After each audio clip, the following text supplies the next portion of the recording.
O Supremo Tribunal Federal condenou hoje, nessa sexta-feira, aqui em Rafael, Matheus Lima de Carvalho, de 24 anos, a 17 anos de prisão por participações nos atos antidemocráticos que ocorreram no 8 de janeiro lá em Brasília. O rapaz é morador de Apucarana, cidade próxima aqui de Maringá, e deixou a esposa grávida na cidade para viajar de ônibus até a capital federal. Matheus, quando chegou lá em Brasília, então, se juntou a dois amigos que estavam acampados no quartel-general e foi até a esplanada dos ministérios, onde extremistas invadiram o Palácio do Planalto, o Congresso e também o prédio do STF.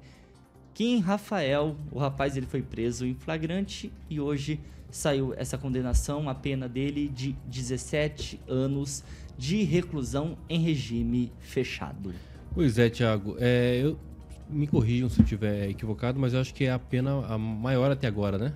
Aplicada para Ele do Aécio. Ele do Aécio, que foi o primeiro condenado. Pois é, eu jamais sairia de casa com a minha esposa grávida para fazer qualquer coisa a não ser trabalhar, né? Já começa por aí. Uma coisa que você tem que pensar, acho que um homem decente, né, que tenha responsabilidades, deveria pensar em que tem alguns critérios ou hierarquia de preocupações na vida de um homem.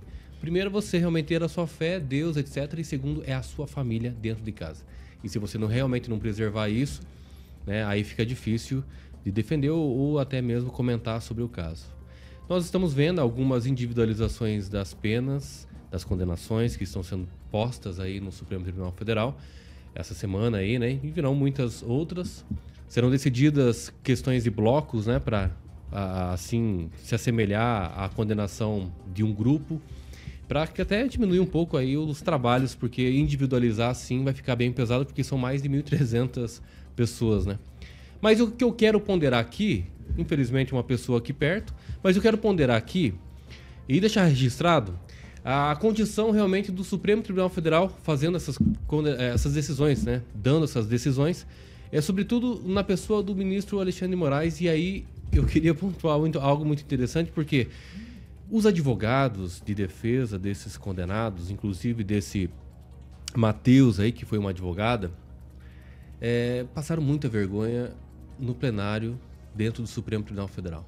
E isso, eu como operador de direito, fico até constrangido em olhar novamente, assistir os vídeos, né, porque falou coisa com coisa lá, confundindo o livro do Maquiavel lá com o Pequeno Príncipe, né? E a outra perdeu o prazo das alegações finais e todo mundo sabe, que os criminalistas sabem que é uma peça muito importante no processo penal quando trata-se de alegação final. Alegações finais. E nesse caso aqui é mais um motivo, né? Dentre outros aí, que nós temos que olhar para o Alexandre de Moraes e perceber que existem alguns exemplos que nós precisamos aprender, né? A não ser e também em achar, né, que as pessoas são uns mártires e precisa buscar a justiça a qualquer custo. Então, nessas condições aqui, os advogados erraram muito, e eu fico assim, muito com pesar, porque os réus foram mal representados nas suas sustentações orais.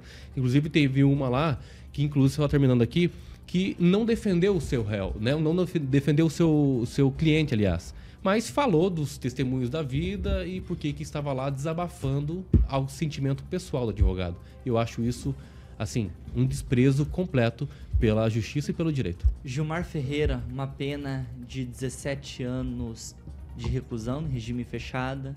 Ao seu ver, uma pena justa? Olha, eu acredito uma pena justa, porque, infelizmente, não dá para se alegar o que a advogada dele disse, que ele sofreu uma lavagem cerebral, que ele não sabia nem que era intervenção militar.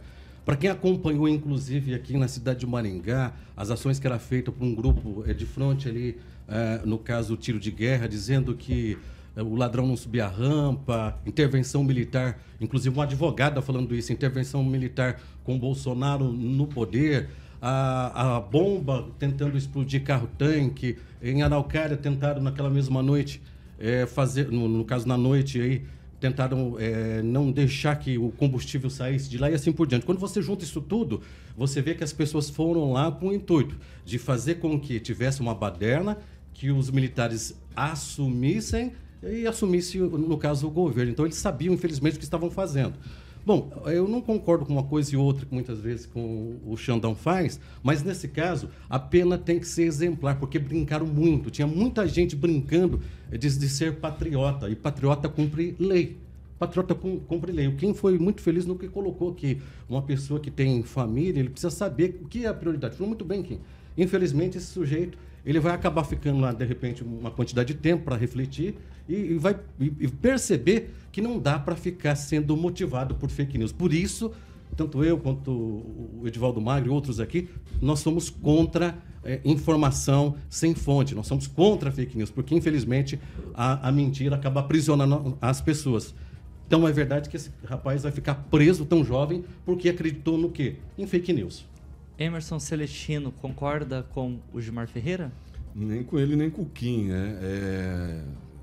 Pessoa do direito, ele tem o direito de explanar a situação do advogado, mas o que a gente está vendo é uma absorção de poderes, né? O STF está julgando o que não lhe cabe, né? Primeiramente, as pessoas deveriam estar sendo julgadas em primeira instância, né? E eu acho que uma pessoa que entende direito poderia começar o seu debate falando a respeito disso. E a gente lembra aí que o André do Rap, solto já pela justiça, um traficante contumaz, que já teve seus bens devolvidos pela justiça, ele pegou 15 anos, né, com todas as atrocidades que ele fez. José Dirceu, né, o mentor do PT, né, todo o esquema do Petrolão, enfim, ele pegou 10 anos. E aí a gente vê essas pessoas que foram induzidas, né?